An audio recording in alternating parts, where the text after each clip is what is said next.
ध्वज और पताका अलग अलग होते हैं, दोनों को ही हम झंडा मान सकते हैं। पताका त्रिकोणाकार होती है जबकि ध्वजा चतुष्कोणीय। प्रत्येक हिंदू देवी या देवता अपने साथ अस्त्र शस्त्र तो रखते ही है, साथ ही उनका एक ध्वज भी होता है। ये ध्वज उनकी पहचान का प्रतीक माना गया है। युद्ध में ध्वजों का प्रयोग भी ग्रंथों में वर्णित है। ऋग्वेद संहिता के अतिरिक्त अन्य ग्रंथों में भी ध्वज प्रयोग का उल्लेख है।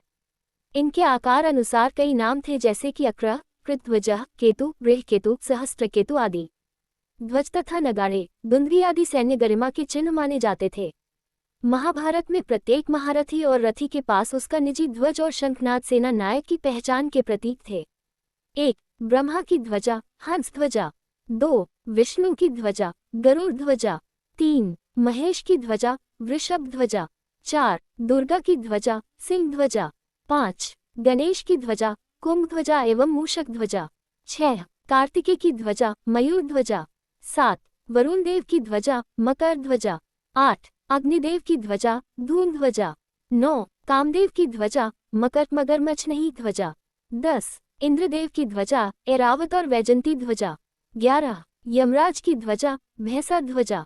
अर्धचंद्र ध्वजा। भारत में जगन्नाथ मंदिर के ध्वज सहित शिव और दुर्गा के कई मंदिरों पर अर्धचंद्र अंकित ध्वज फहराया जाता है। यह अर्धचंद्र शाक्त, शैव और चंद्रवंशियों के पंथ का प्रतीक चिन्ह है।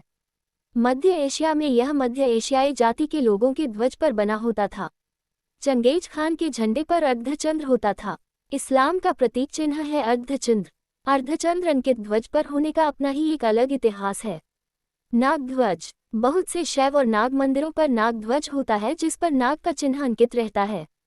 सूर्य। भगवान सूर्य विवासवान वंशज को सूर्यवंशी कहा गया है। सूर्यवंशियों के ध्वज पर सूर्य का चिन्ह अंकित होता है। ओम और स्वस्तिक। केसरिया रंग के हिंदू ध्वज पर ओम और स्वस्तिक का चिन्ह होता है। रामायण और महाभारत में ध्वज।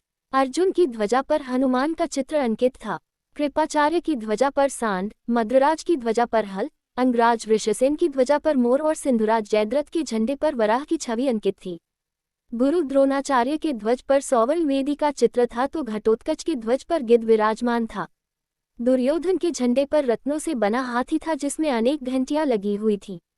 इस तरह के झंडे को जयंती ध्वज कहा जाता था। श्री कृष्ण के झंडे पर गरुड़ अंकित था।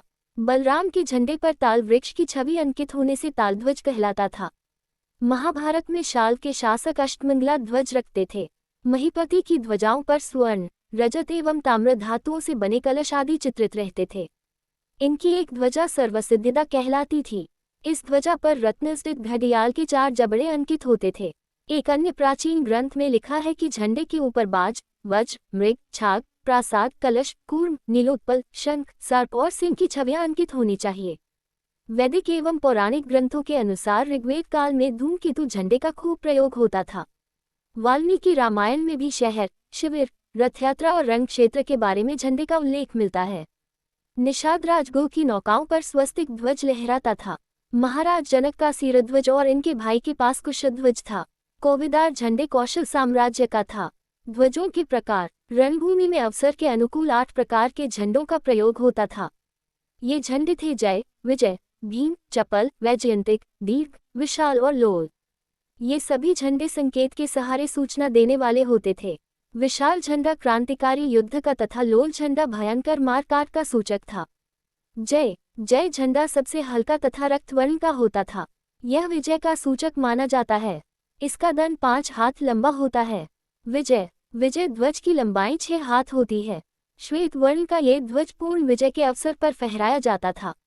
भीम। अरुण वर्ण का भीम ध्वज 7 हाथ लंबा होता था और लोमहर्षण युद्ध के अवसर पर इसे फहराया जाता था। चपल ध्वज पीत वर्ण का होता था तथा 8 हाथ लंबा होता है। विजय और हार के बीच जब द्वंद्व चलता था, उस समय इसी चपल ध्वज के माध्यम से सेनापति को युद्ध गति की सूचना दी जाती थी। वैजयंतिक ध्वज 9 हाथ लंबा तथा विविध रंगों का होता था।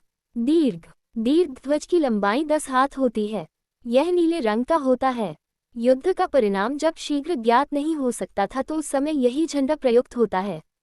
विशाल ध्वज 11 हाथ लंबा और धारीवाल होता है। लोल झंडा 12 हाथ लंबा और कृष्ण वर्ण का होता है।